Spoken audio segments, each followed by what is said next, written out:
আল্লাহর নবীও নিজে জীবদ্দশায় চেষ্টা করেছিলেন হিলফুল ফুজুলের মাধ্যমে। 23 বছর পর্যন্ত চেষ্টা করলেন, 17 থেকে 40, 23টা বছরে ফল হয়েছে 0, কিচ্ছু করতে পারেন নাই। কোরআনে কারিম দিয়ে যখন তিনি প্রতিষ্ঠা করেছেন বিচার ব্যবস্থা, 40 থেকে 63, 23 বছরের সোনালী যুগ উপহার দিয়েছেন। এমন ন্যায় বিচার কায়েম করেছিলেন, নিজের মেয়ে ফাতেমার বিরুদ্ধেও বলেছিলেন যদি ফাতেমাও চুরি করে আমি তার হাত কেটে দেব। আজকে যদি এই নিয়মটা আমরা বাংলাদেশে কায়েম করতে পারতাম, কোরআনের ব্যবস্থাটা, আমার তো মনে হচ্ছে এই দেশে কত নেতা, কত খেতার বউ, স্ত্রী, ছেলে, এমনকি নেতার হাত পর্যন্ত কাটা পড়ে যেত। যারা চুরি করে টাকা পাচার করেছে ওদের হাত থাকার কথা, যারা বেগম পড়া বানিয়েছে ওদের হাত থাকার কথা। তাহলে এই দেশে হাত থাকার কথা না কতজনের আপনি বলেন? এরা জীবনেও চাইবে যে কোরআনে কারিমে ওয়াস-সারিকু ওয়াস-সারিকাতু আয়াত সংসদে যাক। এরা তখন এই আয়াতকে বর্বর আয়াত বলে আইনটা বর্বর আইন। তুমি আল্লাহর চাইতে বড় দয়ালু হয়ে গেছো।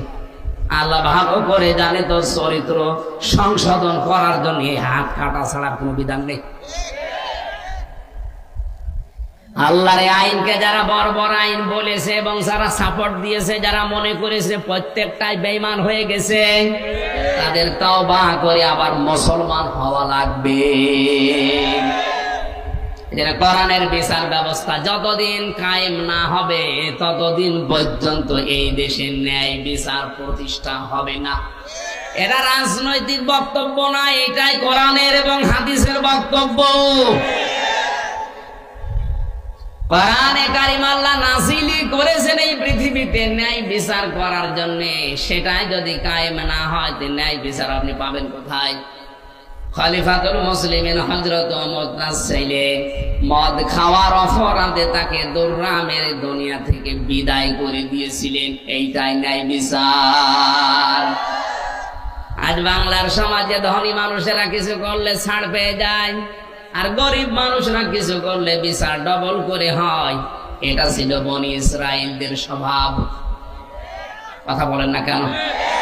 হযরত মুহাম্মদ রাসূলুল্লাহ ঘোষণা দিয়েছেন, উম্মতেরা, বনি ইসরাইলের উম্মতের ভেতরে এই চরিত্র ছিল।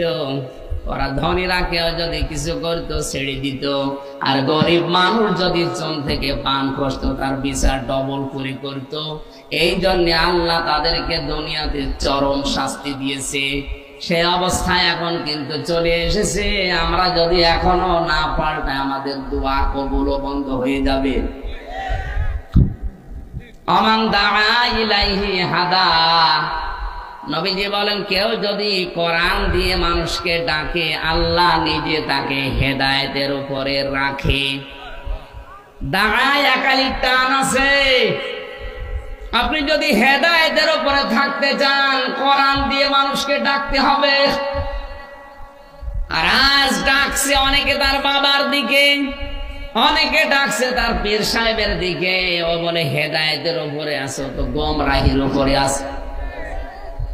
নবীজি বললেন যদি হেদায়েতের উপরে টিকে থাকতে চাও কোরআন দিয়ে মানুষকে ডাক দিবা। ফাকাদ হুদিয়া ইলা সিরাতিম মুস্তাকিম। আর যে ব্যক্তি কোরআনের ডাকে সাড়া দেবে আল্লাহ তাকে হেদায়েতের পথ নসিব করে দেবে। তাহলে আমার দায়িত্ব জীবন বাঁচিয়ে